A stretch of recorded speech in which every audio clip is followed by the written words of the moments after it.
two Gaia channels or network, right?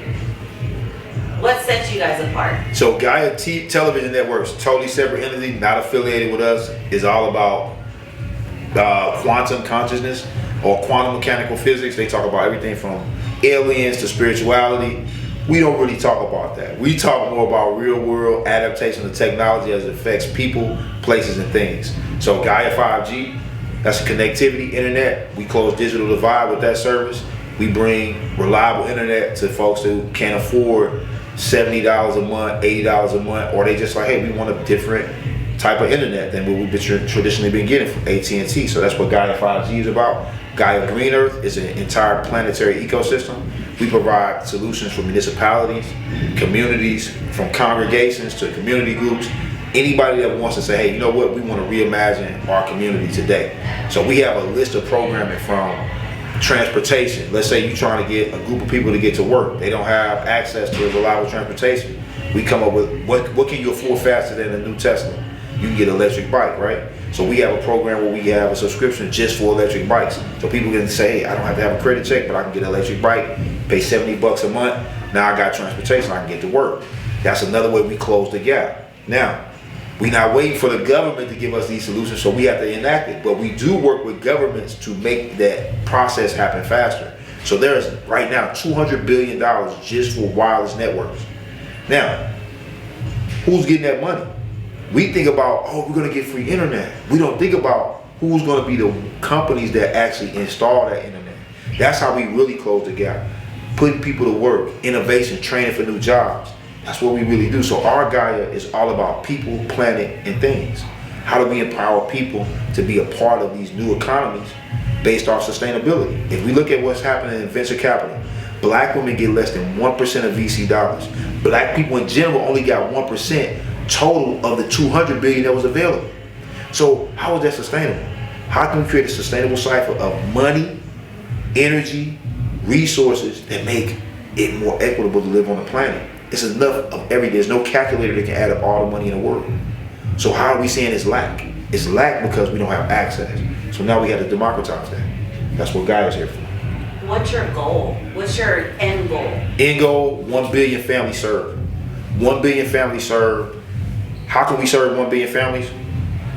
By providing essential services. Clean water at scale. Reliable internet. Affordable energy. That's our end goal. How can we affect 1 billion families to provide access to those renewable resources? And those things should be automatic. It should be automatic that kids don't have to go to McDonald's to get on the internet. It should be automatic that kids have access to healthy food and don't live in food deserts, right? We should be able to say, hey, we grew this here so that people have a sense of pride about their communities. We made this here. We hear made in LA all the time, but if you're from a small town in Alabama, you don't often hear made in Alabama. So what does that change for you? It gives you a sense of confidence when you have, this comes from my community. So that's one area. We talk about connectivity, access to digital technology at scale. If you can get on AI and create a business model, or you can create a new platform, you can make life easier for yourself. That takes you from thinking about something else and being able to take that time to study more, which make you earn more. So we have to look at these things that are separating us and make them be tools and weapons to help us get more resources. Prosecute the police officer who killed Mike Brown.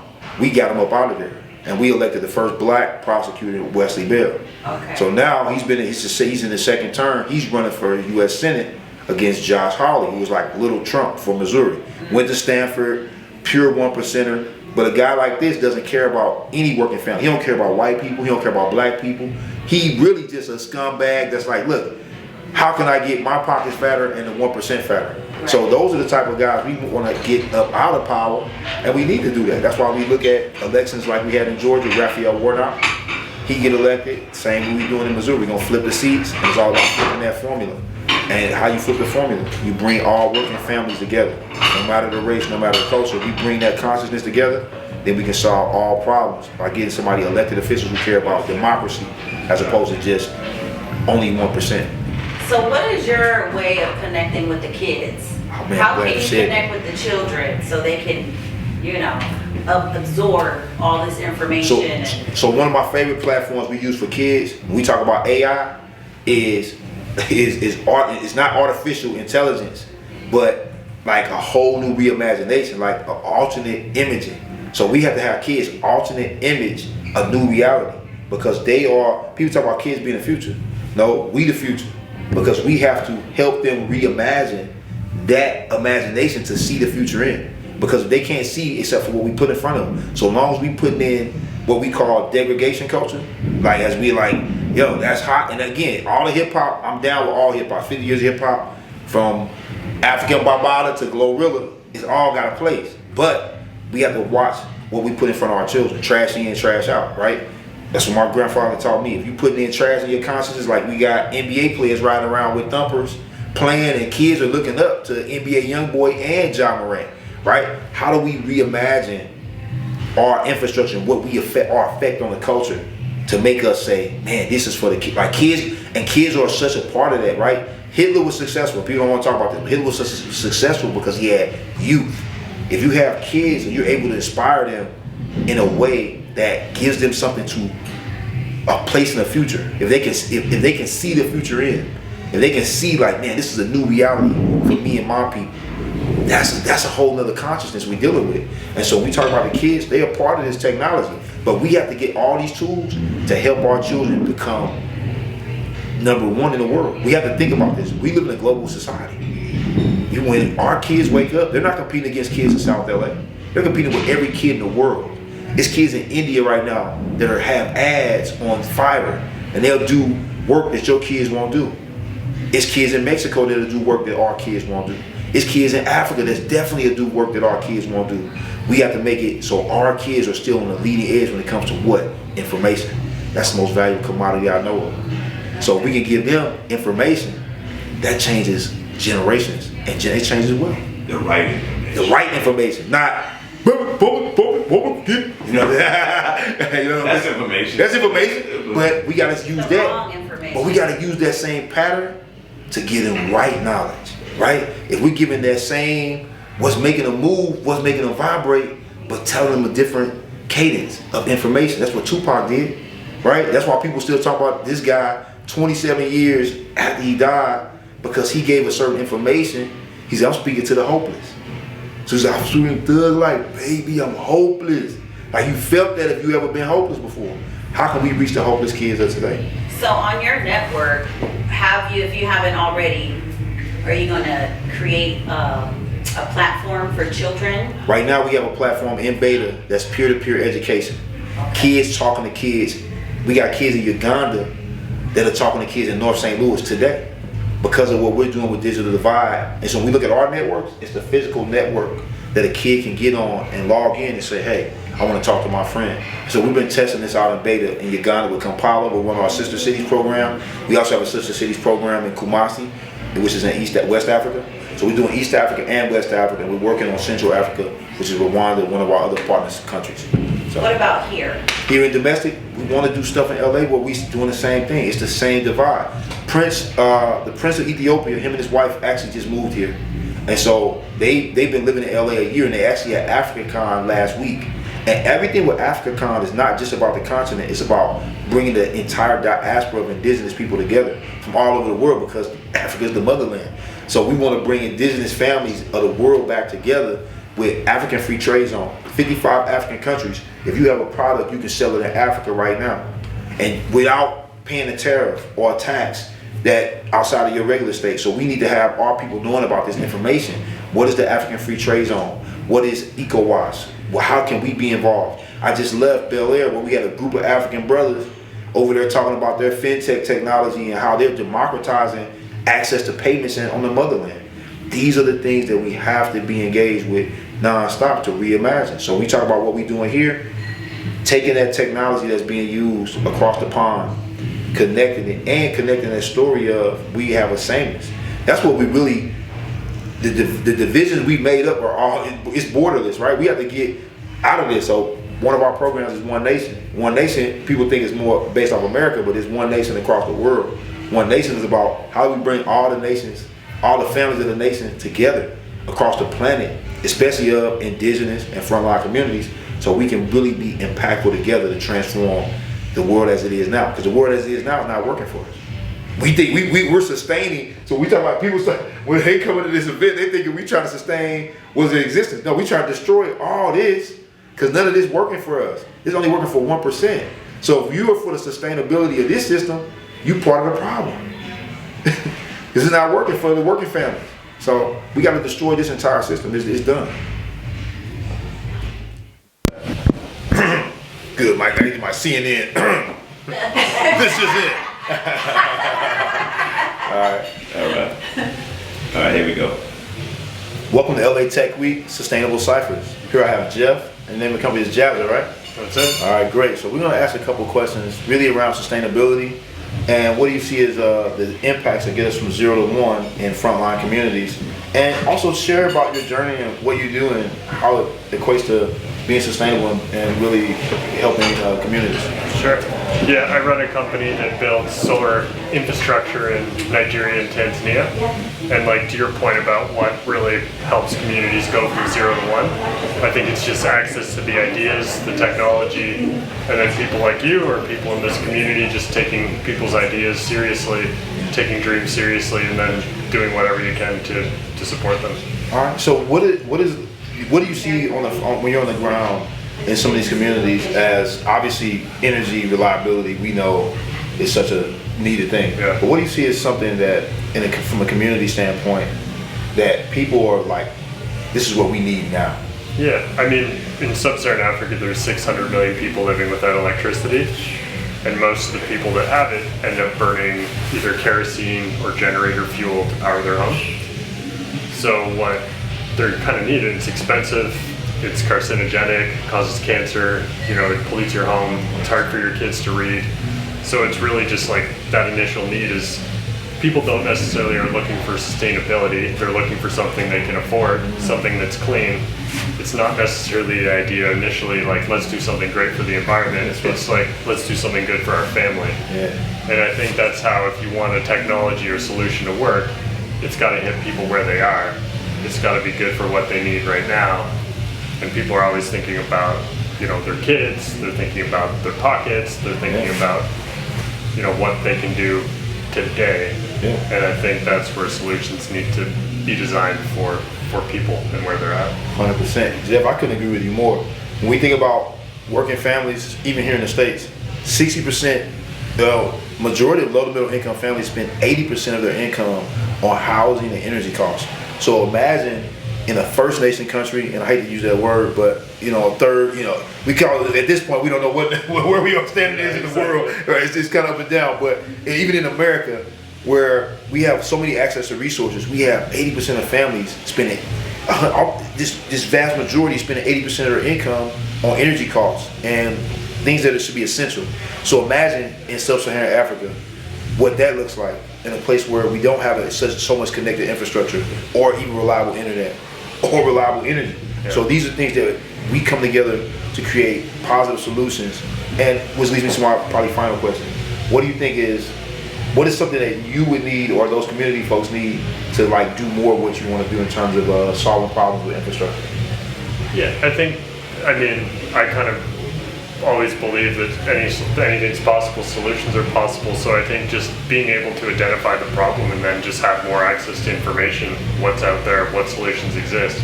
It's the same like you were saying about communities in America where people are still putting a lot of their hard-earned money into things like just basic energy and paying their bills. Yeah. So I think for no matter where you are, and I like looking at the similarities between people no matter where you are around the world. 100%. And the problems they're kind of the same. It's access to information, technology, things that people can afford.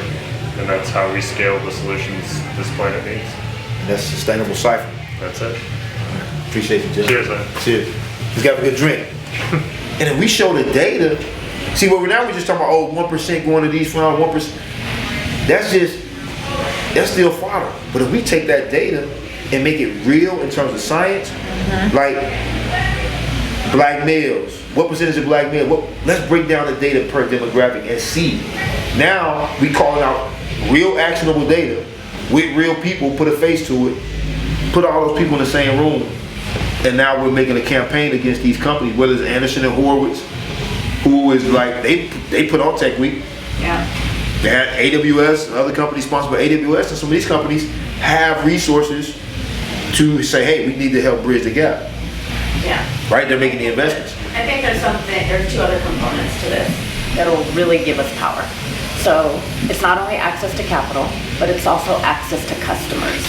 Yes. So there are a lot of people, black and brown people, that are in senior positions that control budgets, but they're afraid, those that work in corporate America, they're afraid to create opportunities for us because their job is on the line.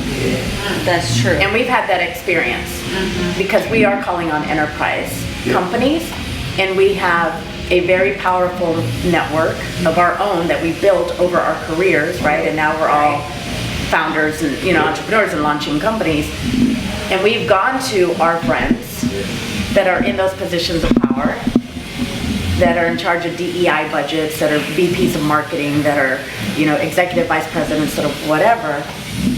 And they'll listen, but they won't pull the trigger or help push us forward. And there's fear because they're on the corporate side and they're afraid they're going to lose their jobs, right? So access to customers actually is more important before the capital, and I'll tell you why. Because if you're generating revenue and you're generating traction, that's how you're going to get them to open their purse strings. Versus you just trying to build something with no traction, right?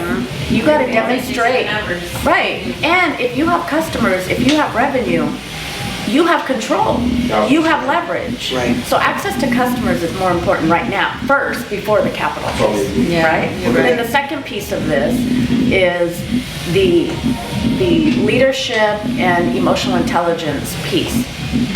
Because people of color, we have generational trauma, we have racial trauma, we have imposter syndrome. And until we address those things, it's going to make it hard for us to have a seat at the table. Because we're going to be getting in our own way. Right? And number two, if you're going to run a company and people give you capital, but you don't address those things that you have going on within you, you are going to not be a successful leader, and you are not going to build a multi-million-dollar, billion-dollar company. Let's also understand too that we usually only get one bite at the apple. So if you don't get it right that first time, you rarely get that second chance. Right. So it's three parts to it. And you said so much. I want to acknowledge and I appreciate everything you bring to the space. And I think when you talk about that trauma, that's why spaces like this, I feel like are so helpful in a tech week where it's like nonstop, hey, we're having drinks, we want to meet folks to get on my cap table, but what are like the real heart-to-heart conversations we're having that are real, right? What are we doing to deal with generational trauma, like cultural trauma, and then, every group has particular issues we are dealing with. But like you said, revenue, I just said on LinkedIn the other day, revenue solves most of the problems you'll face. Right. So if you're making money, I don't care if you want my cap table, because it solves all my problems. And I tell, when the folks ask me, hey, what do you guys want to do more at Gaia? We want to work more. We want more contracts. We want to serve more. How can we do more? I wake up every day. How can we serve more? How many more communities can we impact? That's what I ask, right? Not, who can I get to give me money? No, I mean, we're customers. We serve. I mean, a lot of our services are subsidized by the government. So, I mean, we're ACP providers, which means a family can get free internet from us, and the government, the FCC, will subsidize that payment every month. Oh, wow. So we're giving free internet away to 4,000 families right now. So that's something that for us is, yes, we want to do this to 1 million families. How can we give away free internet to 1 million families? Because the government's paying for it. We want to save working families. They're spending right now 80% of their income, low to middle income families are spending 80% of their income on housing costs, internet, energy. That's not sustainable. So if we can help close the gap on community solar, because everybody can't afford a rooftop solar. Everybody can afford a Tesla, right? But they can afford a scooter. So we got working families who are making $20 an hour. They can afford $75 a month to get to work with an e-bike, because they maybe can't drop $1,500 today.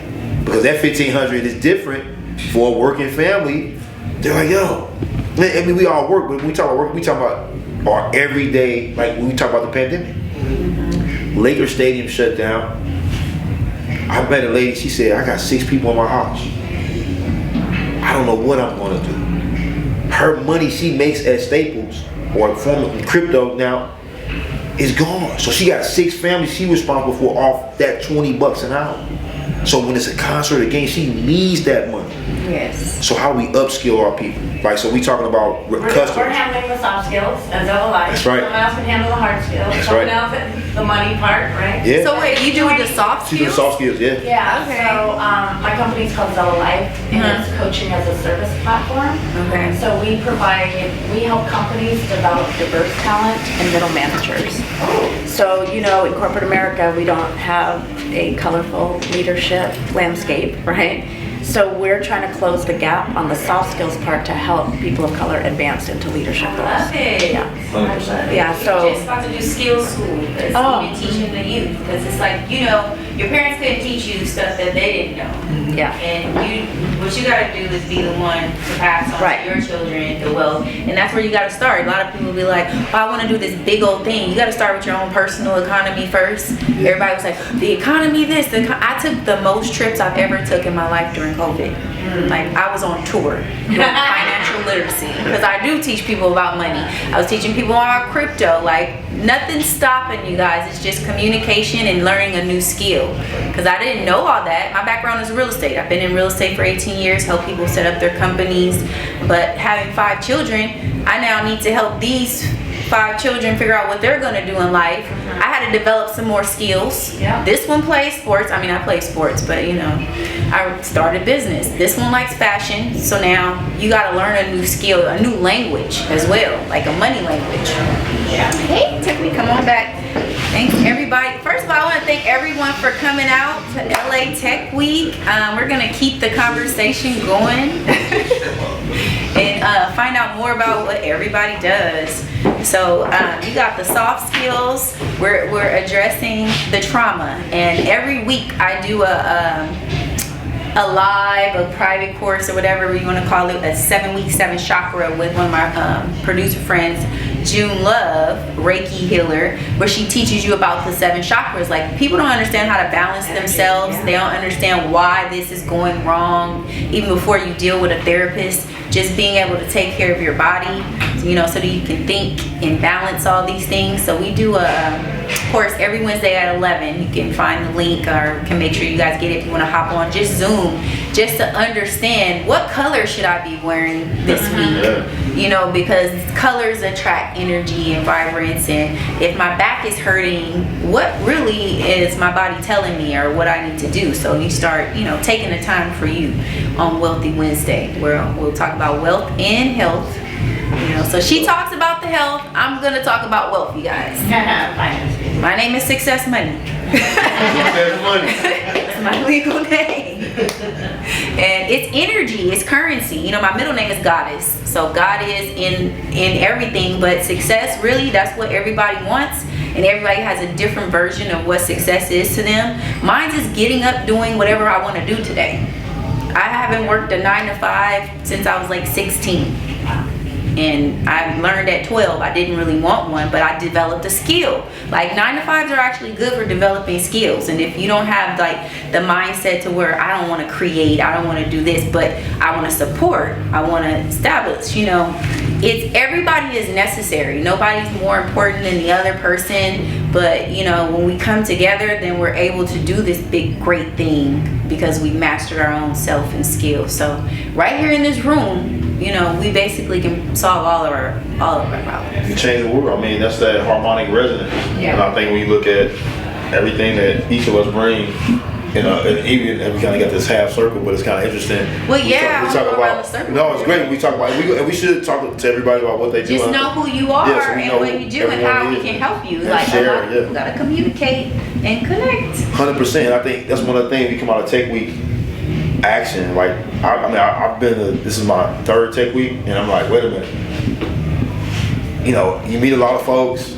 We have drinks together. but how do we like, what's the real world implications? And I'm a part of, you know, great networks. There's a ton of federal money available for people of color right now to like do what we do every day, and that's infrastructure. And that infrastructure falls along the line of medical infrastructure. What are we doing with telehealth? How you doing? And that infrastructure falls on telehealth, healthcare, physical infrastructure. We talk about youth programming, workforce development. All these things are impactful for communities, especially frontline communities, to have resources to.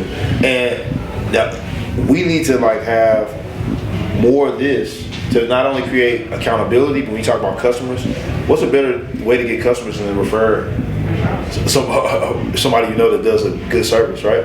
If you do good service and I say, hey, this person's amazing, you should hire them or you should work with them, that's just great. Well, we got brothers here that we council of mayors. We were just there last week. We were with multiple mayors, Mayor Andre Dickinson of Atlanta, all these different mayors from all over the country, and these mayors have $1 trillion in grant money that has to be deployed. And we're talking about mayors in Alabama, mayors here. We got Mayor Karen Bass, who we still need to hold accountable. We know it's great to have a black woman mayor. Cut the check. You know what I'm saying? what happened? You know, I'm just keeping it a buck. I mean, look, they got ARPA money they have not spent. They have grants. I get emails. They have processes for companies to get set up on Ramp LA so you can get all the information. Yes. But even outside of information, which I think is one of the most valuable commodities, you still need to know what are the steps I need to get the money. And so these mayors, one of the things they said, we need community partners to help us deploy this capital, because so when you're looking at companies, you have to look at your capital stack. What is on your capital stack? Some of that's going to be grants, some of it's going to be investor money, some of it's going to be reinvestment of revenues, some of it's going to be all this. So when you're looking at your capital stack, what are the money and who's got my money? And how do I get it? Who's got my money? How do I put it in my pocket? And then part of it is, it's on the federal side, it's on the state side, and it's on that local municipality. So those are the things when we talk about sustainable practices going forward. We got a list. I got mainly everybody's email here. I'm sure Success. Between you and I, we have an email there. So how do we keep a relationship to be able to pass on this information? I'm a member of Black Owners of Solar Systems, BOSS. We already have an ecosystem and several other ecosystems, from NTIA to other telecom groups, the Department of Commerce. All these groups have goo gobs, as my grandma would say, goo gobs of money. And so, again, I look at money as one of those things, even in the Bible. In Ecclesiastes, it says, a feast is made for pleasure, wine maketh merry, but money answereth all things. So, if that's in the Old Testament, I'm gonna run with it. And does that work for our Hebrew brothers and sisters? So they seem to be doing all right. They seem to be doing all right. They seem to be doing pretty good. So we gonna let money. I mean, for real, if you poor and you gotta go to the doctor, if you got a couple dollars, you can get it fixed. You break your arm, you don't got insurance, you got some money, you can get it fixed. You know what I mean? So anything, if I want to go to get a Rolls Royce, and I got some money, they gonna let me on the lot, Then, but if you don't have it, they're gonna escort you off. So money is a necessary thing, and what it is, it's energy. It is. My it's a tool, energy. My own natural energy yields. So all of us are in the energy economy. So part of having money is part of having energy. And so that energy helps us build new communities, transforms ecosystems, builds a sustainable cycle. And so again, we ain't gonna bother y'all with a lot of talk, but I want to connect everybody. We want to find out what everybody does before we do get out. And since welcome in, we almost at the end. But we can keep the but like Jesus, if you want to keep the party going, we can keep the party going. But anyway, the party will be going on, you guys. There's gonna be so a many panel events outside yes. too. So in here we're just doing more intimate connections because it's our Success VIP guest list on it. Thank you guys all for coming here. I'm one of the founding members, Danny and I, for LA Gathering Spot, which is where we're gathering, and we're collaborating to just basically connect everybody so that we can share the information, find out who you are, how we can help you, as well as you never know who you need to know 100%. in this room that be sitting right next to you. You're like, girl, wait a minute, I'm that person that's gonna connect you. So I know success money. what you do, I'm gonna be like, oh, you need to talk to her. So if you guys want to, definitely want to come do an interview if you feel open to talk about your business or you have any questions, like what you're here for, what you're looking for. There's another event downstairs, so you guys was getting asked what you're here for. There's multiple events going on, but you guys are welcome to attend panels and everything all over. This is just more intimate for us, and some appetizers. I do have a few more drink tickets. Thank you, Jack Daniels, for that. So if you want to drink, I definitely get you that. And if you guys want to come up and share, this is gonna be the hot seat, wherever feels comfortable. Yeah, you can pull up You the can chair, come pull say, up. "Hi, I'm such and such, and this is what I'm looking for," or "That's what I You bring it want." up. Love it. You guys, you have to be here. You're not getting the whole thing on live. Have a seat. Oh, you want me to have it? All right, you want me? All right. Put me in the hot seat. All right, let's do it. Let's do it. Malcolm. Good to see you. I'm glad you're here, man. Good to be here. Yeah, so welcome LA Tech Week. Are we live Grab yet? this right before you All right, let me start. take my time. Hold up, get ready. Welcome to LA Tech Week, Sustainable Cyphers. I'm here with Malcolm. Malcolm, man, tell us about your company. What are you doing to impact communities and change the world right now? All right, so Malcolm Gill, I'm with Slalom Consulting. I'm a sales director for our build division. What we do is we work off of cloud platforms like AWS, Google Cloud, and Azure. We do custom development, we do strategy. So we basically build it up. We can help you design a contingency plan, and then we allocate those resources to help you and your team build those solutions and then own that solution once we're done. Oh, awesome. If you think about the way that we implement, most consulting companies are like the Army, where they've got a large scale, a big footprint, heavy on the billing. Yeah. We come in as special forces. We bring the right resources to do that specific problem, solve that problem, we out. I love it. And then in the process, we're also training your team so that they can own that infrastructure once we leave. Familiar. And so we're focused on AI and ML, we do big data and IoT, we do digital transformation, so anything related to what's happening in the cloud and transitioning your company from really being kind of pre-2000 to current state where cloud Web 3.0 is the driver for your business, that's what we do. So from analog to digital. That's correct. I love it. And so what are one of the biggest needs of your customers right now? Really right now is trying to understand how you can leverage technology to either have a differentiated approach to achieve market share or to be more effective in providing services or capabilities to your customers. I love it. I love it. What do you see as, when you think about, obviously you're dealing with other providers and operators, what do you see as like a 0 to 1 if you're dealing with a community who wants to say, hey, we want to take a first step in digital transformation? What would you think they should do? First off, you need to understand how technology is going to make your business better. So it's not about the technology, it's about how you're going to leverage the technology, which means you need to understand your business model, understand your customers, understand what business challenges you need to address, and then you can understand how you can bring in the specific technologies to help you achieve those goals.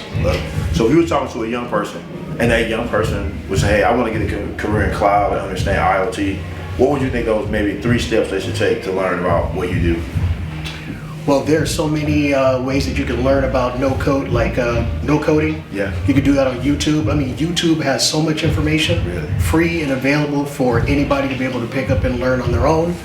I would also say that you want to understand your network, because at the end of the day, I can only do so much.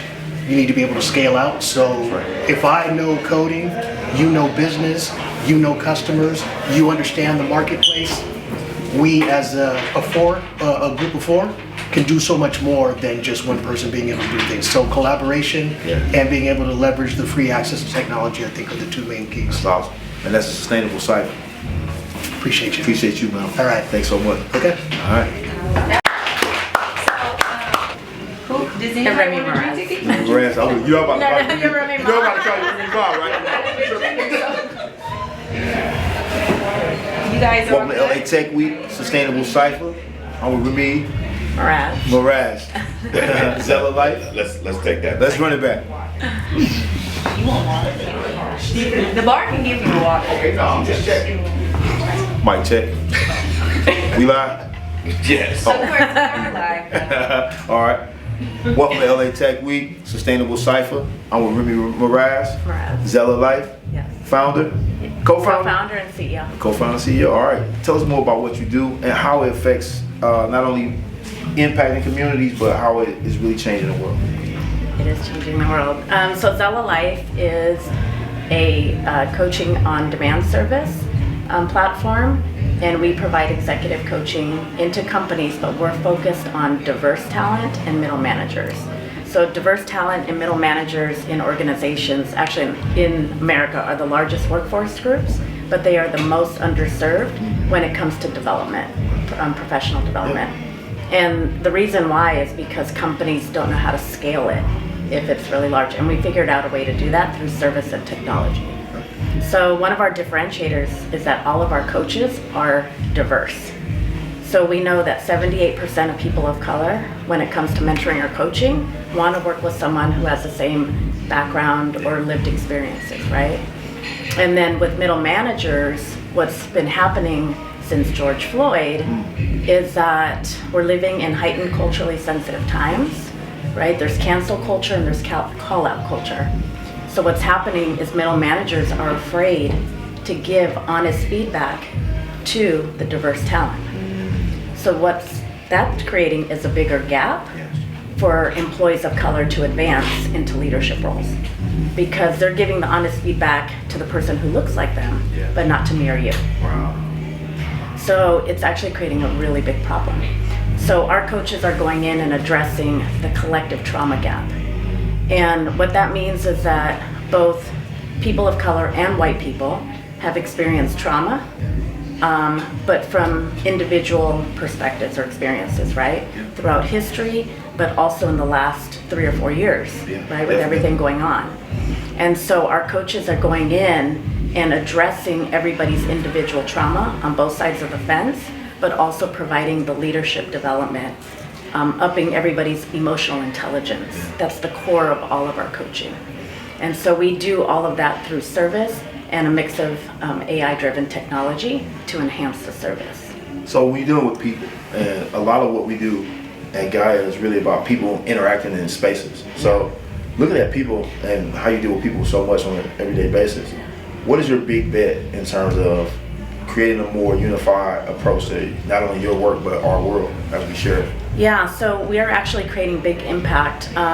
We launched in 2021, the fall of 2021. We landed some pretty big enterprise companies to run pilots with, and collectively last year, 42% of the diverse talent we coached increased their performance, which led to pay increases and job promotions.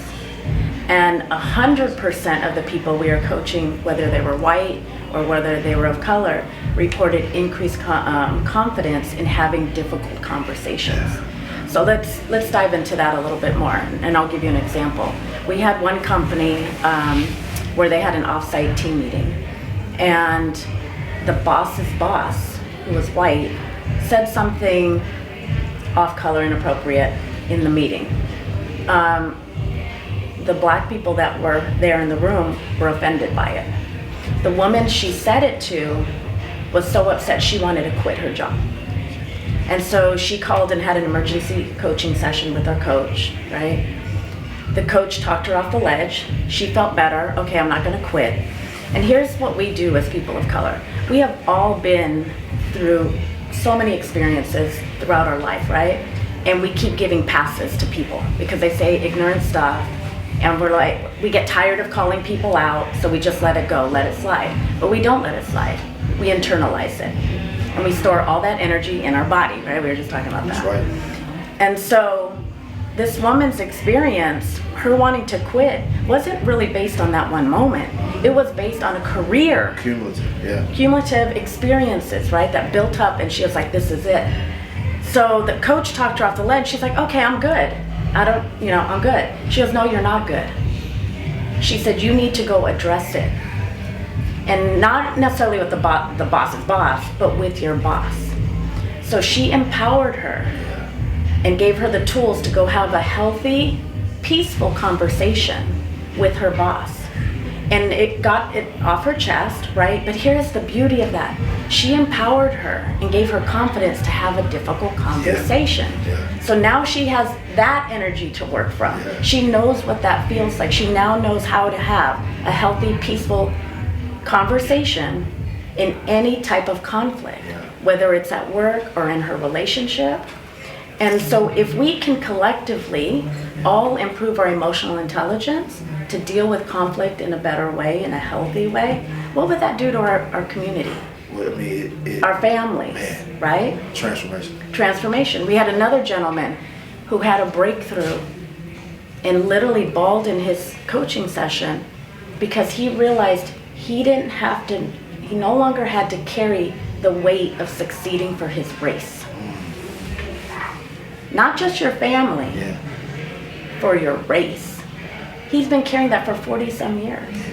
He had never won an award in the company. He won the highest award he could win. He got stock options, he got a pay increase. He started showing up differently at home. He better father, better husband. His wife was like, "What are you doing? Like, I want to drink some of that, right? My company needs some of that." Yeah. So that's impact. That's Yeah, transformation. 100%. It starts with the individual, Yeah. and then it goes outward into our communities. And it's something about coaching that we don't look at unless we're thinking about, our best boxer or Usain Bolt. Right. Like everybody needs a coach, right? Right. Like So here's the coaches thing. motivate you. Yeah, so I'm an athlete, Yeah. and I've always had coaches, right? Yeah. We think nothing of getting a coach or a trainer if we want to change our body, Yeah. if we want to get in shape. Change But your what body. about our minds? Yeah. What about our minds, right? And there's so much stigma around coaching, like mental health therapy is just starting to get normalized. Yeah. But coaching, people think of it for rich people, white people, for executives. Yeah. And so what we wanted to do was democratize coaching and make it affordable and available, not only for individuals, but for companies so that they can scale it. Yeah. And that's how we create change. That's how we change the world. That's how we change our communities. Oh man, if that's not a big bet, I mean, I'm betting with you on that one because I think Bet that's on huge. us. Yeah, I appreciate it. Thank you. And that's Hey, what's the name of your company? Zella Life. And are you on social media? I am at, yeah, Just ZellaLife.com and Instagram Zella Life Coaching, LinkedIn Zella Life. Look us up. And we give complimentary coaching sessions the first time you come to us. You gotta definitely, yes. shine, queen. Collab, for So sure. everybody is just sharing who they are, what they do, and why'd you come here? How did you hear about this? Yes. Okay, well, I will start with this beautiful woman here. Success and I met about a year Here we ago. go. Yeah. Super Bowl weekend, we were at an event you had. a billionaire And that was event, actually my first fundraiser for House of Success nonprofit. So It was she beautiful. at my first full day event. Yes, You came it to like was- every I event. did. I was present for everything. I was there to have a great time, but I was also there to push my brand. So I am Dr. Kelly Thomas. I'm a licensed clinical psychologist. And when I am not saving the world at night, I am curating parties in the evening. So I have created a song lyrics trivia game, and it's called Lyrical Genius. It is a song lyrics trivia game where song lyrics are phrased in the form of a question, and they use the lyrics that come before it or after it to help answer. So you've probably seen it on social media, is the "Where is Usher at 7 o'clock" question going on. It's so fun. Yes. It's so fun. We So- played it at the nighttime. We did play it at the nighttime party up until like the middle of the night. So in addition to it being a card deck, it is also an app. So the app is available, and that's kind of where I'm pushing. I mean, it's Tech Week, right? So it makes Yep. sense to push the app more. Right. So the card decks are available in 4 different volumes. The first 3 are hip hop and R&B, and then the 4th is for our less than melanated individuals. So it's the pop version, but we still rock. We still rock with Britney Spears and Yeah. NSYNC and Cher and Celine You know, they got Dion. some great songs. They got some hits. So each card deck has 50 cards in it, and then each volume is like different eras. So like late 80s to early 90s. Pull out a card. So let's pull out a card. Okay. So the most popular deck is volume 2. It has questions from late 90s to like 2000s. You know, the best time of music.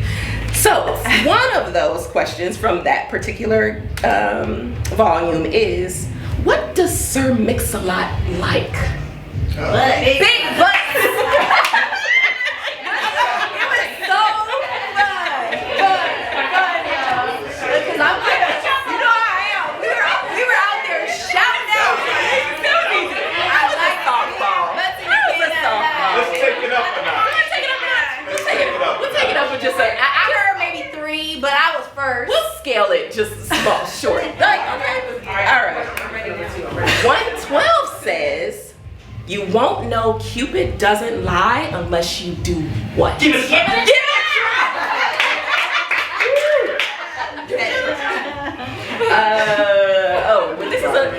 But this might date me. I don't know about this. What did Destiny's Child tell ladies to leave at home and why?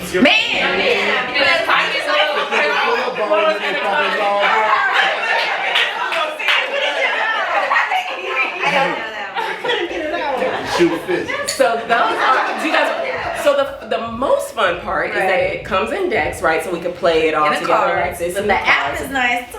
But the app allows you to play different ways. So y'all gonna have to go in y'all app store. So go, everybody, I'm a shameless plug. No, we gotta do it right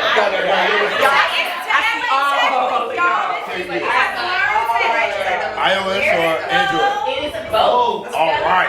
It's on both. So it's So you have two. You have an Android? I got 2 phones. I'm like, wait, you can put it on both. I got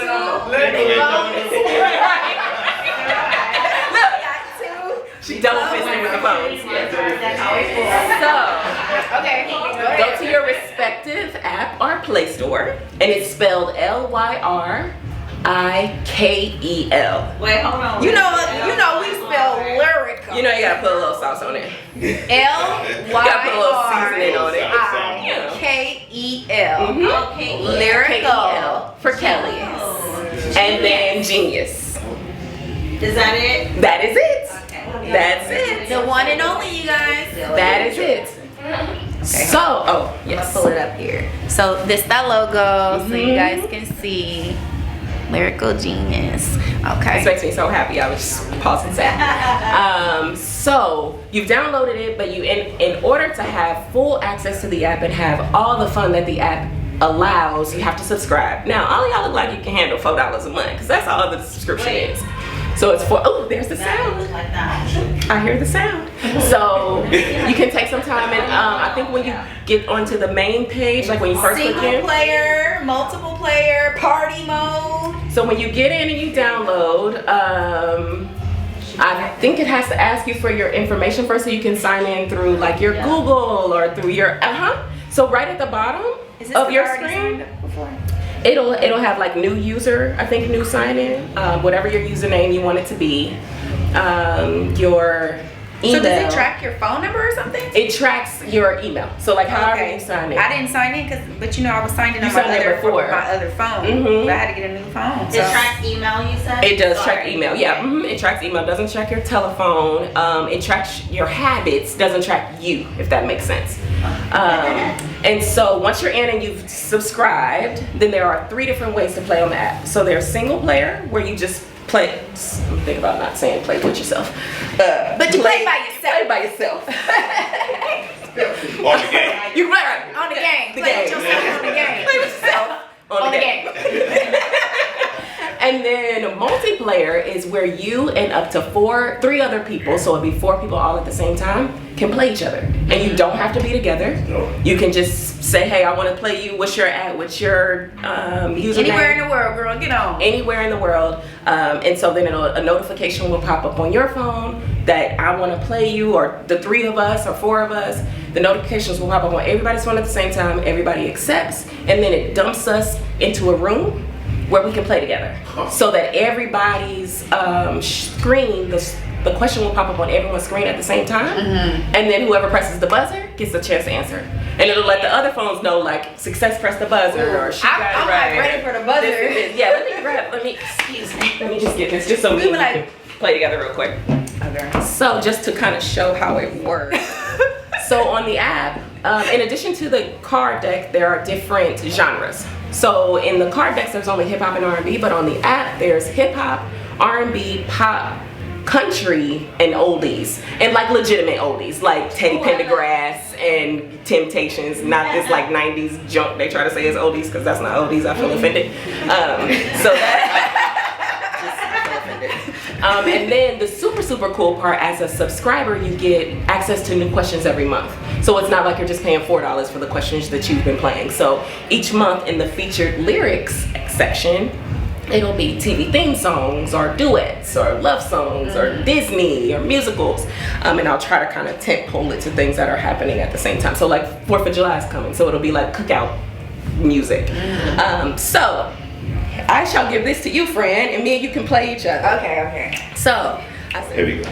got it. So she's accepted. I'm accepting. I'm showing them. I'm not cheating. Are we both on there? Okay, so I'll start wait. the game. I don't have no picture up, but it's me, the little blue one. Count it down.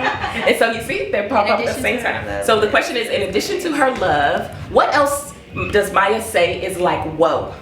So then I can press the, she pressed the buzzer. So you see it says? She was on it. So the really cool part is she can either type the answer in, or she can push Submit. wrong. So you can type the answer in, or you say love? What? You can press the speaker.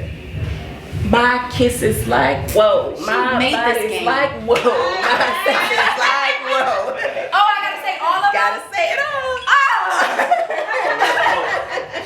I put my one in. Yes. All right. Next question. Beyonce said even his very best friend tried to do what? Oh, sis. Water on the low. Oh. That's why we can do teams. I'm like, Warn her on the low. So that's the way it works. I don't know if that's fun, but I think we should do teams. you want to do so that's the fun part. So that's the multiplayer version. So for the sake of saving questions, so y'all can subscribe and play yourself.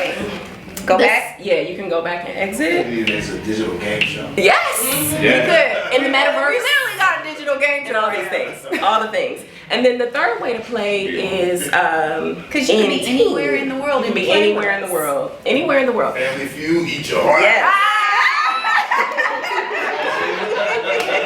Jeopardy what? Like, I'm sorry, where? Who? Steve Harvey who? Jeopardy what? I'm sorry, it's Dr. Kelly. We didn't mix it all up.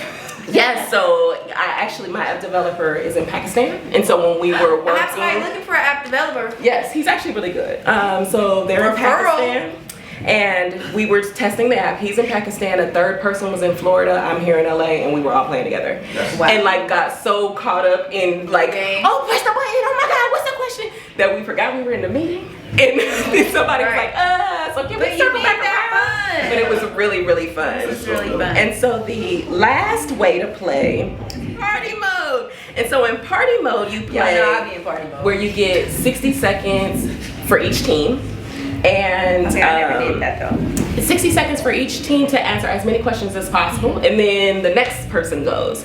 So the coolest thing about party mode also is that it shuffles all the questions. So in other modes you can choose if you want country or you can just choose get random. whatever, but it just gets random. Now I wrote all the questions, Yeah, so you don't but got I to- don't know the country ones. With Billy Ray Cyrus maybe, but I don't know. Yeah. So now I'm sending you. Okay, I'm gonna accept it. So she sent me a request to play. And so then just add test 1. I can add me, Oh, you right? can add yourself. Yeah, if you're still on there. I'm gonna be really in here. Are you still in there? I don't know. I'm checking. You might. Yeah, because it's tech week, so Mm-hmm.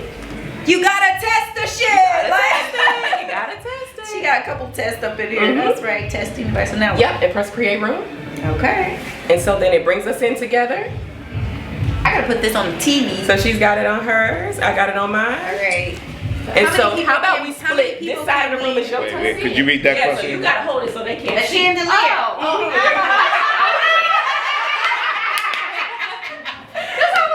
Make sure you got cheat. Oh, I get the Look, part. I'm all working with y'all. I got the answer. Okay. When Jill Scott made herself breakfast, what did she cook? Two scrambled eggs.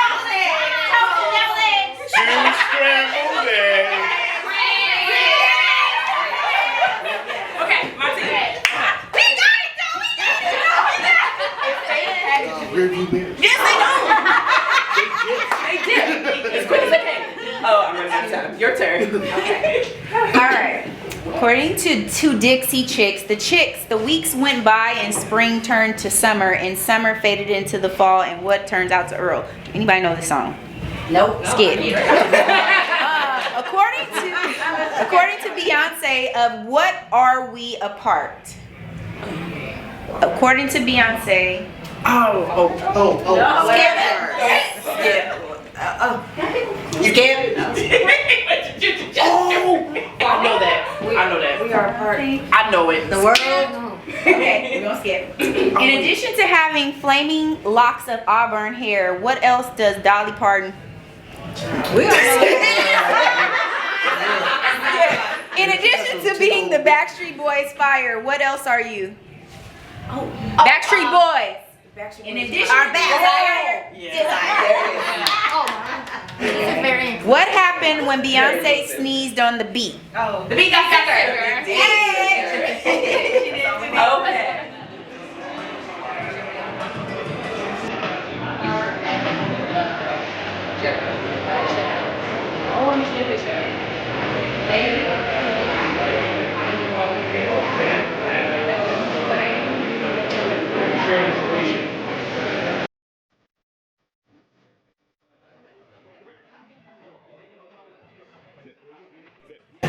Hey, how you doing, man? Zip Ghoul, tapping in Sustainable Cyphers. LA Tech Week is my guy Kevin from my neighborhood, North St. Louis. We came up together, STL, and now we're out here in LA, man. LA is an amazing ecosystem of so many different diverse talent and populations coming together. So it's only not fortuitous that I met somebody from my neighborhood, also the same street. That's the power of LA, man, and it really brings everybody That's the together. power of hard work, man. That's the power of putting in the grind, putting in the hours early.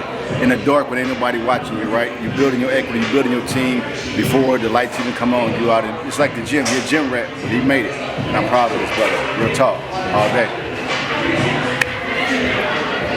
I feel that AI helps with workflow. So for example, if I was still doing like traditional graphic design, crunching out 90 deliverables in a week or something like that, I feel that it does help with workflow. You still can't replace the creative director or the creative strategist. So there's always going to have to be somebody there who is creative. So when people are saying, oh, we're going to replace the graphic designers, we're going to replace the artists, the fashion designers, so on and so forth, I don't think that you can do that because you still need somebody who's going to bring original thought and original idea. Because even if you go into ChatGPT and you tell them to make something creative, they're going to be like, I don't have a brain, I can't pull it out, you got to give me information. As a business owner, because I do run my business, Sleep Designs, which is the sign that you guys see downstairs, it helps with a lot of my workflow. So my admin side of the creative process, answering emails, sending pitch decks, doing presentations, things that kind of like take a lot of my time and prevent me from being a creative strategist or creative director in itself. I would definitely say that like AI helps me. So that's like the big word for me. It's something that will help, but not something that will replace. So my opinion right now is we're in a space where there's so many new applications and ways to use AI in art that it can be super overwhelming. So for me, I kind of dial in on what I feel like complements my workflow. So you have like Midjourney and DALL-E. Which one is the better one to use, right? And then you have Adobe Firefly. You know, it's like the same thing. How do I get into that? So, you know, I'm kind of in an experimental stage where nothing is consistent because I'm still finding what AI/art tool I want to use that works for me.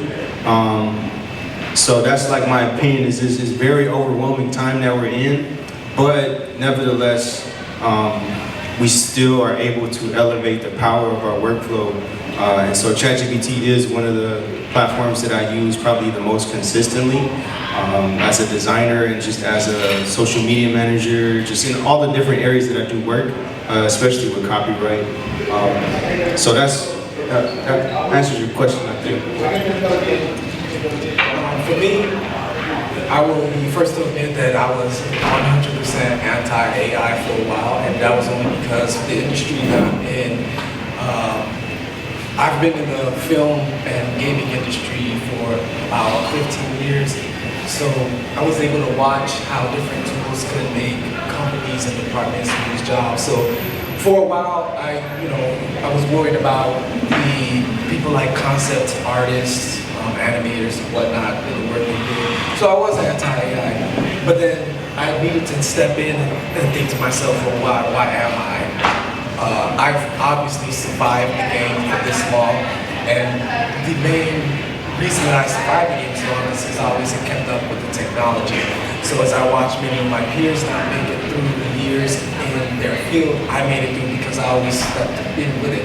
So I took the time to mess around with Midjourney, Stable Diffusion, and immediately my mind changed because then I was able to see, okay, I can see how I can help as a tool. I can see how people can be worried about it taking their jobs, but the way I looked at it, I was able to develop things in a way that that I saw the tool as an instrument. So for example, I do a bunch of 3D visual effects and whatnot. I am not a texturing artist.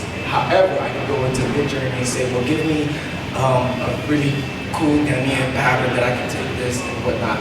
So what I end up finding is that it can be a tool. It can be something that helps your business. It can be, you could have a studio where you have about 500 people working.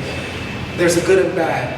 The AI tool can take that studio and do the job of 500 people. You don't need that many. But how about people like us that might not have the funds? Now you can use AI to help do all that. So I think it really depends on a lot of the ethics and just how you use the tool and how you can grow with it. And I think that one of the things that I really want to say to the community, especially the Black community, is not letting it slide by us, because it is a technology that is going to stay. I'm watching studios adopt it. I'm not saying to say it's because I'm happy on free, but I watched the gaming studio that I worked with. I watched our whole department get dismantled and let go because we were working on the tools that were going to take our jobs. And as the art director, I did mention to everybody, look, we are going to lose it due to this. However, it wasn't anything for people to be worried about. It was as much about if you learn this, you can keep up with the game and you can figure out how you can use this to your advantage. So I don't want people to think that, oh, it's cheating, it's doing this. Believe me, I spent 5 months arguing about why it's cheating until I figured out why it's not. So it's an instrument, it's a tool. You just have to figure out how to apply it to what you need to make you successful. That was really cool. Yeah, you made a really good point there. You just I really like to use the tools and leverage it to empower my workflow and give me more time to do those little things that take unnecessary time. You know what I'm saying? Like trying to write out those emails. I really think that these AI tools, yes, there is a sense of they don't have creativity, they don't have that human element that we do, right? And that's why we should leverage them, take hold of them, take control of them, and learn how to use them in our workflows. They save you money as far as using certain tools. I know in the virtual production industry, things like motion capture, they're using AI to interpolate those different steps in between different positions, and you don't have to have a whole suit. You can do this in your home, And I think it's kind of cool because it brings those tools to us that we wouldn't necessarily always have access to initially. I use ChatGPT all of the time, honestly. I can't even lie to you. And I think that if we just learn, I'm going round about, but I like to use the analogy of think of when DJs were on using just the regular record players, right?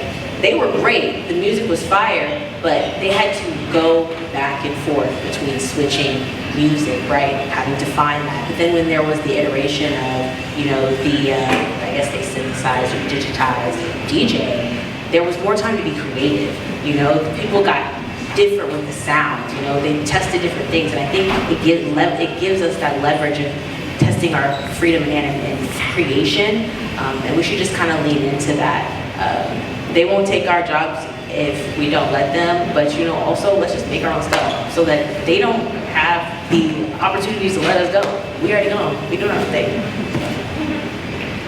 Great answers from everyone up here, and I appreciate that because I agree 100%. Look, the computer is a tool, right? AI is a tool, like everybody else is saying. I was reading somewhere the other day where it said about 30 years ago, it took about 1,000 people to have a $1 billion enterprise. When Instagram came along, well, during the internet phase, it took that 1,000 went down to 100 to create a $1 billion enterprise. With Instagram, it went down to 13. The next company that we discovered would be only three people to create a $1 billion enterprise with AI. And so with that being said, that is an actual tool. That's what it is when you're working within your community, when you're working with people and you're teaching each other the tools and the strategies of how to use it. Like I said, the robots are here, and we have to work with them.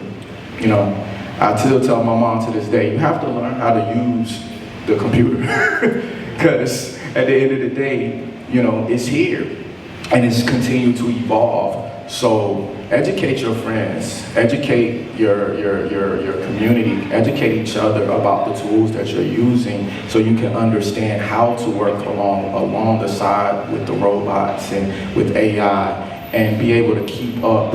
And this is moving so fast. We like a year into this, and this conversation is where it is now, and everything else about with technology. It's not just AI. When I was at CES, I was just amazed to see how much, video is evolving and everything. So we have to realize that, our world is changing, and the only way that we're going to continue to evolve with this was to continue to understand how to use these tools and also not be scared of them and understand that they can work for us and we can create a larger enterprise with less individuals. That's the thing that we got to think about. I see like 4 or 5 of my friends right here, and I just think about like what we all can do with the knowledge that we have and the tools that AI can give us. So we might have the next 3 people in here that will create the next $1 billion company. I mean, I think that should give everybody the opportunity to get excited right there. You know what I'm saying? So. Yeah, I appreciate everyone's answers, and it was so in-depth because when I asked this question, especially asking creatives this, I was kind of looking to get like a double-sided answer, but it's really perspective here on seeing everything that it's been able to do for all of you as creatives. And Reagan, you brought up a word that really had resonated, which is leveraging, and being able to leverage AI and the tools, because we are living in a society now where this is comparative to the next industrial revolution, if you want to look at it, So there's always going to be a knowledge gap. There's always going to be, people that don't use it and people that do use it. But we want to be able to provide opportunities while it's free, because a lot of these tools are free right now too. And so, how can we approach it from a mindset of not being afraid, but also adapting? And I think that starts first with filling that knowledge gap, because that's sometimes out of fear we don't try new things. And so it is a tool that can be leveraged and being able to be useful for everyone involved, not just creatives. Can I add to that? And just look at it like this: have fun, play. Just spend about 5 minutes a day in one of those apps, download it, and just have some fun with it. You don't have to try to create a business. Just start having fun. I was talking to a friend of mine the other day, and she's a lawyer, and she was saying, they literally just gave us a whole entire week to just start playing with ChatGPT and AI to figure out how we can enhance, how we can use it as a tool. See, these companies are getting hip to it very quick, and that's when you get replaced. because if you slow it down, so just to start having fun. I'm having fun. I don't know nothing. I'm having fun with it, and I'm excited because I know I got a lot of people around me that I can ask questions that's a little bit more in depth. But I just encourage people, just go have some fun. Thank you again.